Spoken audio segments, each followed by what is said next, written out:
আসসালামু আলাইকুম, কেমন আছেন সবাই?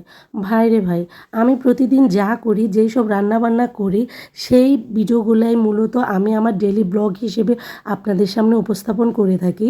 প্রতিদিনের ভিডিওটা আমি প্রতিদিনই শেয়ার করে থাকি আপনাদের সাথে। তো আজকেও ঠিক প্রতিদিনের মতো আমি আমার ভিডিও খুব সুন্দর করে পারফেক্টভাবে তৈরি করার চেষ্টা করতেছিলাম। তো হঠাৎ করে আমার সাথে এমন একটা ঘটনা ঘটে গেল যে আমি একদম অপ্রস্তুত হয়ে গেলাম। আর পরের ভিডিওগুলো যে কি বানাইলাম আমি নিজেই জানি না।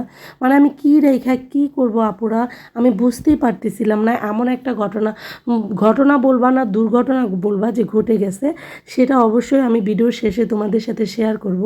তো আজকে এই যে দেখতেছো দুন্দুলগুলো আমি খুব সুন্দর করে কেটে নিছি। আমি আসলে একটা চাইনিজ ডিশ তৈরি করার জন্য দুন্দুলগুলো কেটে সিদ্ধ করে নিছি। এই পর্যন্ত সব কিছুই ভালো ছিল, পারফেক্টভাবে চলতেছিল। তো এই যে ডিম, আমি সুন্দর করে ডিমটাকে দিলাম, দেখি তেল গরম হয় নাই।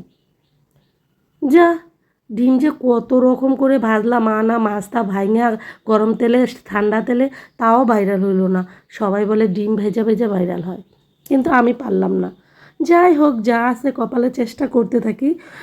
তো এদিকে আমি ওই রেসিপিটা রান্না করার জন্য, মানে দুন্দুলের এই আইটেমটা রান্না করার জন্য আমি সুন্দর করে, মানে অর্ধেক রান্নাটা আমার হয়েই গেছে।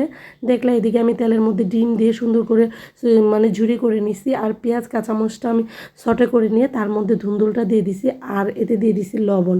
আর কোনো কিছুই দেই নাই, কারণ চাইনিজ রান্নাগুলোর মধ্যে কিন্তু বেশি কিছু থাকে না, অল্প মশলাই রান্না হয়। আর বাংলায় এটাকে বলে ভাজি ভাজি। তো এটা একটা অন্য সবজি দিয়ে রান্না করা হয়, কিন্তু আমি এটাকে ধুন্দুল দিয়েই রান্না করছি, কারণ ওই সবজিটা আমাদের দেশে পাওয়া যায় না। ওটা ধুন্দুলের মতোই দেখতে। মাশাল্লাহ মাশাল্লাহ, এটা লুকটা দেখছেন। আর এদিকে অনেকগুলো পান্তা ভাত রয়ে গেছিলো, তো সেটাও আমি মানে কি করব চিন্তা করতেছিলাম। মাশাল্লাহ, এটা যে খাইতে রে এত মজা ছিল। আর এই মুহূর্তে আমার সাথে ওই ঘটনাটা ঘটে গেছে অলরেডি। তো আমি এই জন্য দূর থেকে, মানে কি রেখে কি করব, ভাজিটাই করব। উস্তাটা আমার ভাজি করার কথা ছিল, ভাজিটাই করব নাকি ওটাই সামাল দেব।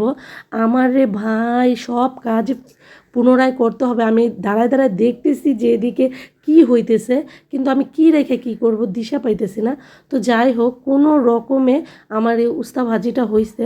আর চুলার একটা কর্নার দিয়ে আমি আরেকটা তরকারি বসাই দিছি, সেটা রেসিপি দিতে পারলাম না।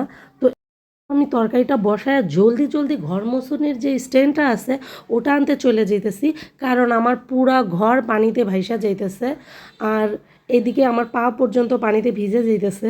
আমার জলদি জলদি পানি সাফ করতে হবে, কারণ কি হয়েছে, আমি ভাত ঠিকা দিতে যাইয়া হঠাৎ করে কিভাবে জানি, মানে মানে কিভাবে এই ঘটনাটা ঘটলো আমি বুঝতেই পারলাম না।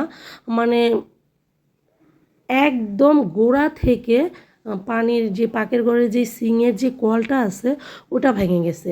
আর উপরে বিশ্বাস করবা, এক টাঙ্কি পানি মাত্রই উঠানো হয়েছে, মানে ওই পানি পুরা পইরা নিচ সিংয়ের নিচ দিয়া, মানে ঘর দুয়ার সব নষ্ট হয়ে যেতেছে। তো যে কারণে পুরো ভিডিওটা আমি সুন্দর মতো করতে পারি নাই। ভুল ত্রুটি ক্ষমা করে, ভিডিওটা ভালো লাগলে শেয়ার করো। আল্লাহ।